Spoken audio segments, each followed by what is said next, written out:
of his book that he's recently published as well. So who is Jake? Jake is an international transformational coach, a spiritual mentor to purpose-driven visionary men and entrepreneurs who are looking to seek growth in your life and in your leadership. So if that is you, this is the show for you to listen to or watch right now. Welcome, Jake. How are you? Dan, I'm doing great. I'm excited to be here. Thank you for that introduction. It's my pleasure. So Jake, let love in. I'm going to just jump right into this. What? Tell me more. Tell you more. Awesome.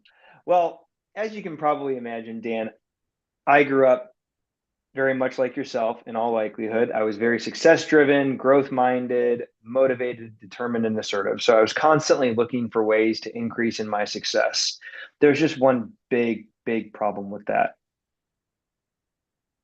Until we uncover and discover the internal blocks and barriers that are preventing us from reaching a higher level of success, we're constantly going to be building on top of a faulty foundation.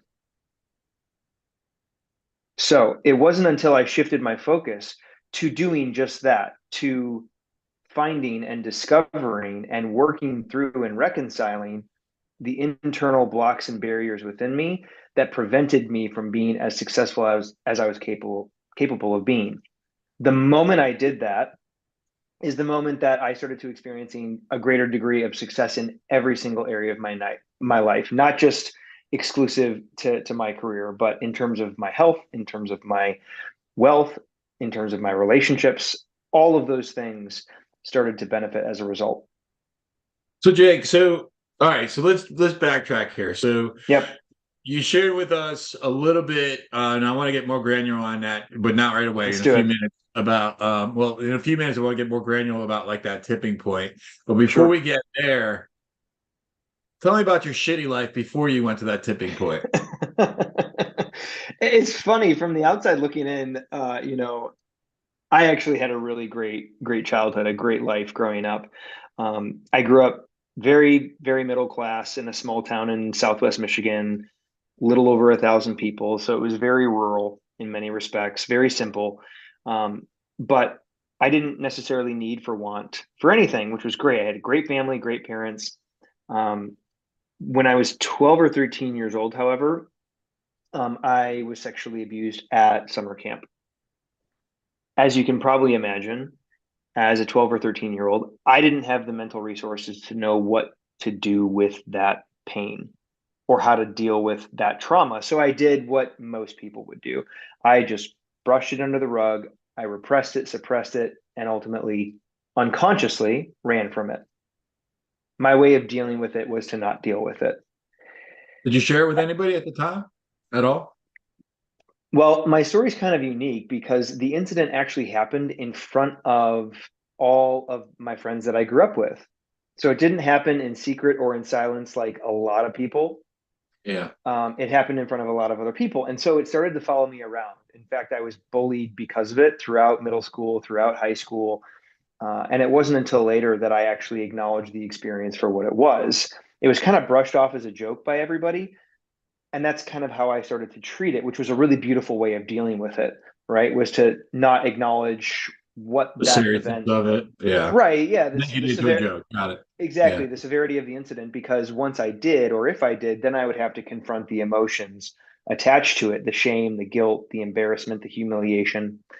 And so, what did I start to do? I started to mask in order to cope with the pain. I started to act as if. I started to act as if I was successful. I started to act as if I had it all together. So from the outside looking in, you would look at me and you'd be like, Jake's got it all together. And from the outside looking in, I did. That was the point. That was the intention. But inside, internally, there was this void that I just kept trying to fill with things outside of myself: success, money, women. And it wasn't until I started to, of course, right, like Tony Robbins says, until the pain of, staying the same is greater than the pain of change, you're not gonna actually change. And so it wasn't until I started to experience kind of the ramifications of who I had become, right? My personality. How old were you then? I was like 27, 28. So you went from 12 or 13 Yep. to this masking. Now, at this point, it would have been half your life, more than half your life by Yeah, so about 27. 15, right. So about Yeah. 15 years later, I had become hyper successful in my career. But I definitely What was struggled your to career? so I started out in corporate. I started out by selling beer, wine, and spirits in Chicago, just outside of where I grew up, about an hour away. Okay. Um, but man, did I struggle to maintain healthy relationships. Yeah. I would jump from relationship to relationship. I don't know if anyone ever lasted longer than roughly 6 months. I would Okay. find some reason to break it off. Of course, it always had to do with the other person. Relationship. Now, this wasn't exclusive to romantic relationships, of course. This was also, this is also including friendships, relationships with my family. I started to notice that I was only capable of going to a certain depth or degree of connection and intimacy. So do you Um, remember, since around when you're 27, 28, mhm. was there something that happened, or was this an evolution, like sort of like a slow burn of just realization, or was there a pivot point? So I actually talk about this pivot point in my book. So I was working for a corporate restaurant company at the time, and as you can imagine, as a result of the nature of the industry, I stayed up really late, and That was my previous life. I got it. yep, Say exactly. no more. Yeah, I know what you yep, just said. Yeah, you were partying, you were destructive, and you were all uh, kinds of nonsense, right? 100%. And I told my mom that I would come home for Mother's Day to celebrate with her. I would drive the hour from Chicago to Southwest Michigan and come and see her for Mother's Day and celebrate with her and the rest of my family. And I got really drunk the night before, woke up the next day, was arguably still intoxicated, and called my mom to tell her that I wouldn't be coming to spend Mother's Day with her. And she said to me, Jake, I don't even know who you are anymore. Oh, wow. And so it was in that moment that I knew I needed to change. I started to look at my life as objectively as I possibly could. And very quickly, I came to the determination I am capable of so much more than this. I am so much better than this. And I have so much more potential that I'm only even beginning to scratch the surface of. So I need to make a change. I need to work on myself. And I had no idea what that looked like, what that meant, what that would entail. But I started going to counseling, I started seeing a therapist. And it was in the first couple of sessions that I started to talk to him about, these struggles with intimacy that I felt like I was, you know, that was I was struggling with across my relationships, across the board. And he said, where do you think that comes from? And of course, we started to go back into the past. And long story longer, what I would say to a client of mine today is that until you reconcile the pain from the past, you're going to only recycle it in the present moment. And it's going to prevent you from being as successful as you're capable of being, living up to your full potential, et cetera, et cetera. And this is where most people find themselves today. They might be successful like I was, but deep down, they know that they're capable of so much more. And there was probably a void as well. Would that be true? Correct. Yep. And what they're doing is exactly what I was doing, which is just performing their way around the pain, Masking. Yeah. masking, right? They develop this personality. Personality, the word derives from the Latin word persona, which quite literally means mask, right? So our personality is not who we are, it's who we've become. And so until we unbecome, undo, unlearn all of the painful things that went into creating that, not that all of the aspects of our personality are born out of pain or trauma or are compensating strategies in order to make up for pain or trauma, but until we undo those things, they are going to end up being the source of resistance that prevents us from experiencing or elevating into higher degrees of success, love and intimacy, finances, career opportunity, et cetera, et cetera. Because All all of right. that dictates who we be and how we show up in our behavior, how we present ourselves, and how other people receive us. So I don't think I'm taking a far stretch to imagine that you did that at that period of your life that you unlearned. So besides Yeah. therapy, what else did you do to unlearn? Suffice it to say, I totally fell down the rabbit hole of personal development because this idea of starting to break through these things and work through these blocks and barriers became highly addictive to me because the more work I did on myself, the more improvements I started to see as a result, the more fulfillment I started to experience on top of a greater degree of career success, right? Whereas before I had the career success, but there was this void, like you talked about, on in many ways and in many respects, I felt empty inside and unhappy and unfulfilled. Well, all of a sudden, I started to experience a high degree of fulfillment to go with an even greater degree of career success. And then I was hooked. And so, I started to go to personal development workshops, conferences, seminars. I hired a one-on-one coach. I've actively worked with a one-on-one coach for 5+ years now. But it just stands to reason that the more you do this work on yourself, the better the results that you're going to experience in every aspect of your life. Well, help me understand. Let's say, I've never heard of personal development. Yep. Let's say I never, like, I have zero understanding of what that means. Yep. Walk me through, if I'm somebody listening to this or watching this right now, and I feel a Yep. void Yep. or missing, like, what do I do? It's a great question. Well, let me give you a really tangible, practical example. We're coming up on the end of the year. It's right around the corner. What is everybody doing this time of year or in a very short few weeks? They're making resolutions for the new year. They're setting goals. The problem is we never rise to the level of our goals. We always fall to the level of our beliefs. Okay.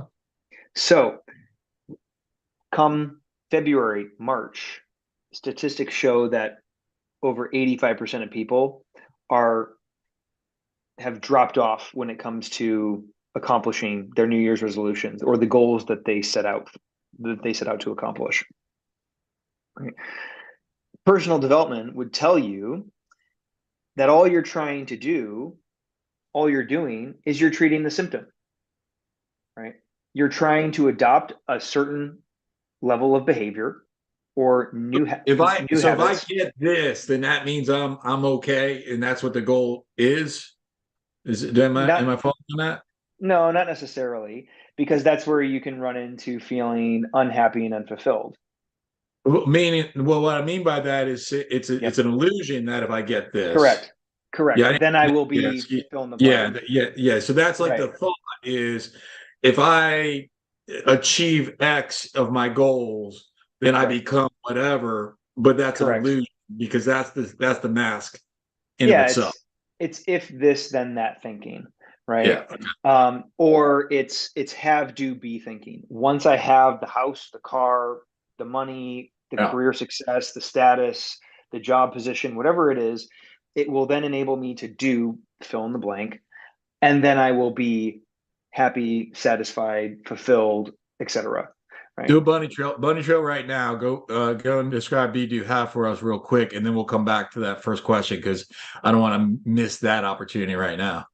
No, you're good. Obviously, the illusion of this have do be model that I just described is that my happiness, my peace, my fulfillment, it's somewhere off in the future. It's not available to me in this present moment, right? It creates a timeline because what you're saying is once I have this thing that you don't have presently, so of course that goal, that aspiration or achievement is in the future. You're essentially saying that all of the things that I'm hoping to experience on the back end of achieving that goal or reaching that milestone, right? Peace, joy, fulfillment, it's not available to me here. So that creates suffering. Because what you're implying is that I'm incapable of experiencing those things without this achievement, without having accomplished that goal. The be do have model is the opposite, right? It's I will seek to cultivate happiness, joy, fulfillment to me now because it's available to me now in this present moment, which will then allow me to you know, feel and do the things that I want to do, and then I will have whatever it is that I want to have, right? Um, so it's actually the other way around, right? That's how most people operate. They operate to circumstance, right? Once my circumstances are in place, then I will relax and surrender into the flow of life, as opposed to the other way around, right? I will surrender and relax into the flow of life, and my circumstances will take care of themselves. And that's what has us trapped in this suffering, or this cycle of not enoughness. And it has us constantly chasing after more. So, in other words, an opportunity for most is to choose who you're going to be, focus on being that person, and then you'll do the activities that that person would do, such that you'll have the results that that person would have, which would include fulfillment, if that's what you desire, include success financially, health, spiritually, etc. Is that another way to say it as well? Correct. And I would even suggest that rather than becoming who you need to be, it's unbecoming all that you are not. Right? True transformation is always predicated on dying to something. Right? Everybody wants to get to heaven, but nobody wants to die.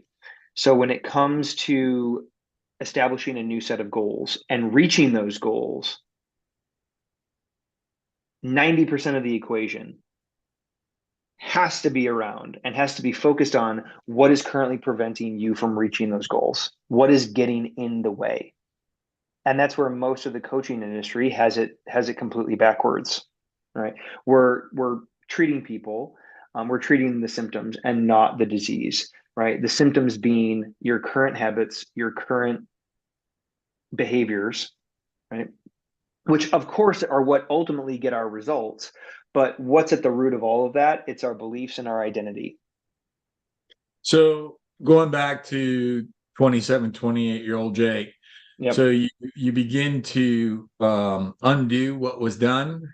You begin to discover new ways of being, and you begin to the personal development journey. Is that correct? that's correct. Yep. What happens next? Well, we have to deconstruct before we reconstruct, right? So the unbecoming, the unlearning, the undoing is really the first step. The next step is, once I've done that, Well, hold I mean, on, because hold on, real quick. Let's yeah, stop there for a second. yeah. How do you do that? How do you unravel all that before we move on?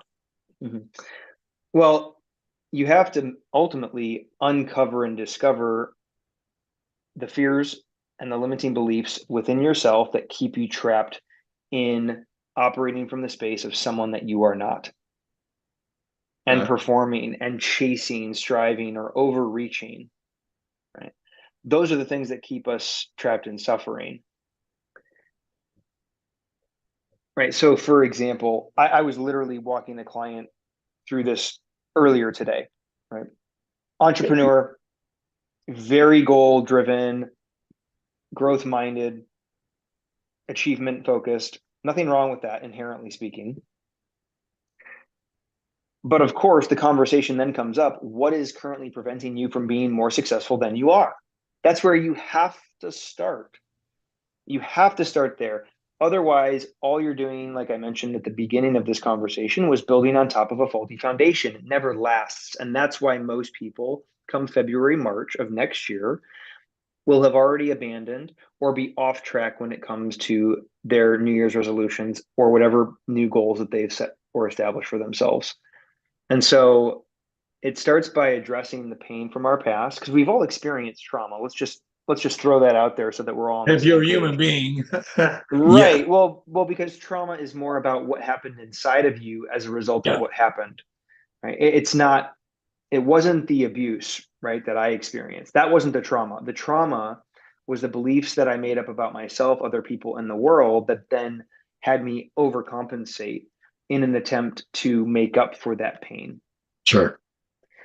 That's what trauma is. So you don't have to have experienced sexual trauma, physical abuse, anything like that for this to be true for you too. This is true for everyone. We all have self-limiting beliefs, and we all have a threshold in terms of what we feel safe to receive, including money and opportunity, love and intimacy, etc. And what determines that threshold is our current level of emotional intelligence, personal development, growth, and healing. So if you want to expand and grow, you have to go into the past to determine the experiences that went into creating the belief system and the identity that you have today. Until you break through that and reconcile those things and you create new beliefs, you create a new identity that's in alignment with your goals, it's going to be a round peg, square hole situation. Fair. And one of the things that I have learned is that oftentimes, so you had a traumatic event that occurred when you were 12 or 13. Yet for most people, we've all during our development years between the ages of 0 to call it 5, 0 to 7, somewhere in that range, we had 2 to 7. You're right. You're right on track. Yep. and so we had an experience during that time period that we helped define our lives, and then just to continue on that track from 7 to 18, no, 7 to 13, we begin to we begin to model people. So we pay attention to those that we're surrounding ourselves with, our parents. And then from 13 to 22 for women and 13 to 28 for men, then that's when our friends influence us. That's the socialization phase. So correct. Because of that, there's something that happened probably around the age of 5 that made you define your life. And that could be an opportunity for those of you listening and watching for you to have a conversation around that. Correct. Yep. There's a great book on this. It's called The Biology of Transcendence, which actually talks about these who the author stages. Of that is? I'm sure it's easy enough to find. Yeah, The Biology of Transcendence. If you just search it on Amazon, it'll be the first result that Probably comes up. not 2 of them out there. Yeah, right. But it talks about these various stages where we develop our beliefs, which of course determine how we see ourselves, how we see other people, how we experience the world at large. It shapes our worldview, including our relationship to love and intimacy, our relationship to money, all of these various things. And we just unconsciously carry those beliefs with us moving forward into our adolescence and into our corporate professional careers later on in life that ultimately dictate our actions and our decisions, which gets us all of our results. So to quote Carl Jung, until we make the unconscious conscious, it will continue to direct your life and you will call it fate, right? Most of the coaching industry, by and large, is focused on simply supporting people in shifting their habits and their behaviors, the symptoms, but not the beliefs. Correct. Beliefs and identity, when the reality is you can never outperform your beliefs. You can never outperform your identity. Take a binge eating, for example, yo-yo dieting. It's probably the most pervasive problem in the fitness industry. The reason that people yo-yo diet, right? They rubber band back. They go on a diet and they just revert right back to their old habits, their old behaviors, and then all of a sudden they're right back at their former weight or level of fitness prior to initially having gone on the diet. Why is that? Because all they did was shift their habits and their behaviors. They didn't address the core, the root cause issue, which is internal, the beliefs and the identity. So that's a great representation, literally physically, of and something that many, many people can identify with is a yo-yo diet.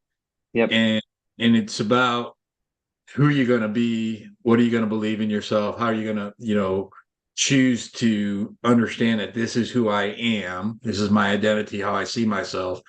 And when you see yourself in that instance as fit, when you see yourself in that instance as somebody who eats nutritious foods appropriately, and appropriately, sized portions, etc. Yep. That's the opportunity to then maintain the fitness and maintain the health and the weight off. Now, Correct. there's a lot of things that we can't see, Yep. right? Like something we can physically see. But most of the challenges that we have in life, you can't physically see. That goes back to Correct. void, that goes back to that missing, etc. And Yep. those are the opportunities there to be able to, again, just like with the, unraveling it and then who am I becoming? I'm becoming someone who is fit, and before that, hitting the back. So am I following you on all this? You're tracking 100%. The reality is, for a lot of hyper successful people, highly motivated, determined people, oftentimes our greatest strength is simply an adaptation or an overcompensation to avoid experiencing pain. If you're severely overweight, right, and you're guilty of yo-yo dieting or whatever, it's easy to look in the mirror and identify the problem, Sure, I'm right? fat. But right, I'm fat, I'm overweight, I'm out of shape, whatever. Or to look at your bank account and be like, I'm okay, broke. I'm broke. Right. No broke months. There you Right. So easy to see the problem. But what about if you're a highly successful, highly ambitious person who, on the outside looking in, has it all together? You've got the money, you've got the success, you've got the career, you got everything that you said you wanted, that you set out to accomplish or achieve. Because this is a lot of the people that I work with in my business who have, on the outside looking in, quote unquote, they have it all together, but somewhere deep inside, they're like, something ain't right, something's missing. I thought that this was going to make me happy. I recently had a conversation with a client about this. They they said that the first $1 million that they made, they're now realizing was to actually prove their dad wrong. Because what happened? They made $1 million only to be met yet again by this internal void because of the invalidation that they experienced when it came to the relationship that they had with their dad. And so it wasn't until they addressed that would they know happiness, would they know fulfillment. Jay, I got a question. I'm curious to see your answer to this. Mm-hmm. How do you know? How do you Meaning, know? well, if somebody has a void, they Mm-hmm. do work, they go and they revisit, what caused Yep. them to have that identity. They Yep. revisit either a traumatic experience in their past or a developmental experience in their past, and Yep. they take a look and they have the conversation with themselves. And they go through all this work and they redevelop and they rebuild a new foundation and then a building on top of that. Now do I enter into la la land? I mean, like, how do I know? Right? Like Yeah. how do I know? Yeah. Well, simply put, if the first half of life is all about self actualization, individuation, and becoming like the best version of yourself, the second half of life is all about transformation and transcendence. Okay. It puts you on the path toward a higher purpose and a higher power. It's no longer about you and the pursuit of your own individual private perfection. It becomes about others. It becomes about giving back. It comes about being in higher service and contribution to greater humanity. That's how you know. Right? Spirituality, it gives us a higher force for living. That's the point. And this is why these people, they make the money, they achieve everything that they set out to achieve, and yet on some fundamental level internally, they're unhappy and they're unfulfilled, and yet they don't know why. A lot of those people are suffering. Let's just look at a couple of common examples: Anthony Bourdain, Robin Williams, and Kate Spade. Anthony Bourdain, still to this day, likely the biggest food celebrity on the planet. Robin Williams won multiple Academy Awards, easily one of the most beloved actors of his entire generation. Kate Spade was making $50 million a month at the time of her death.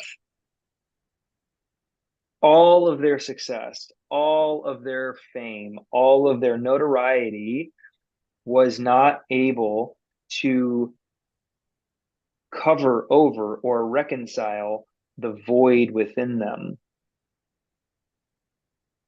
Yeah. Which led to regardless of the the end outcome, the struggle before then was something that I'm sure, I can't imagine what they went through, but something that I know you can clearly know that there was a void there. Right. Yeah, because as long as the void is there, you're going to need a coping mechanism. Right. The more time that goes by, um, you know, you not addressing this internal void, the greater the need for a coping mechanism. And that's what happens. And so, I would go on to say that grace creates the void that grace alone can fill. Okay. If I was if you were to suggest to somebody right now Yep. one action, if they're listening to this, watching this, that they could do right Yep. now to be able to transform or begin the journey towards transformation, what would that be? I dare you to journal on the question, if my greatest strength is a compensating strategy, what is my greatest strength for? Okay. Like I mentioned His earlier, strength is a go ahead. if my greatest strength is a compensating strategy, what is my greatest strength for? Like I mentioned, I had become known and widely regarded as this man who had it all together, who was, hyper successful, who started these multi-million dollar companies, which I did. And yet, if I'm being really honest with you and with myself at the time, I was miserable. Yeah. And so it wasn't until I shifted the focus, because I really quickly I learned, you know what, I don't think another $1 million is gonna do it for me.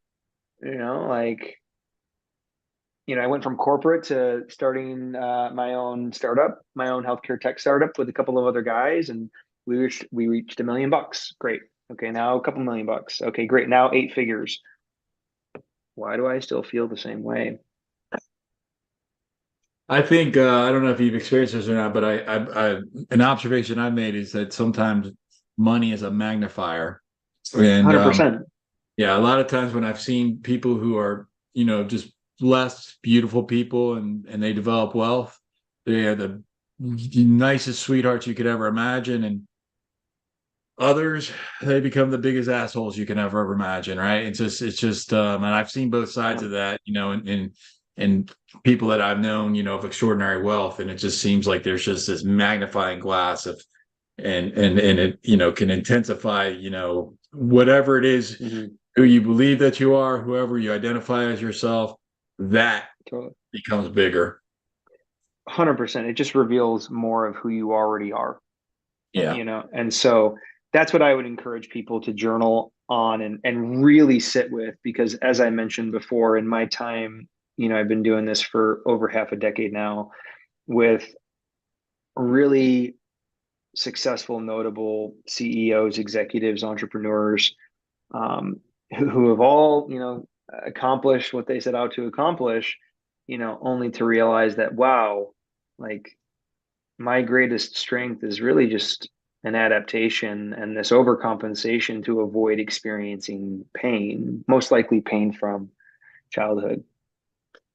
Let love in. The pain stops when the truth starts. How do I get my copy? Yeah, you can go on Amazon.com, obviously. Let Love In by Jacob Kauffman. So it's my full name, JACOBKAUFFMAN. We got all proper with the Jacob on that. We did, yeah. Jake, thank you so much for your time today. Thank you for sharing your message with the CPI community, and you're a blessing. So thank you very much, CPI community. Have the best day of your life. Be grateful. Make good choices. Go help somebody and do something.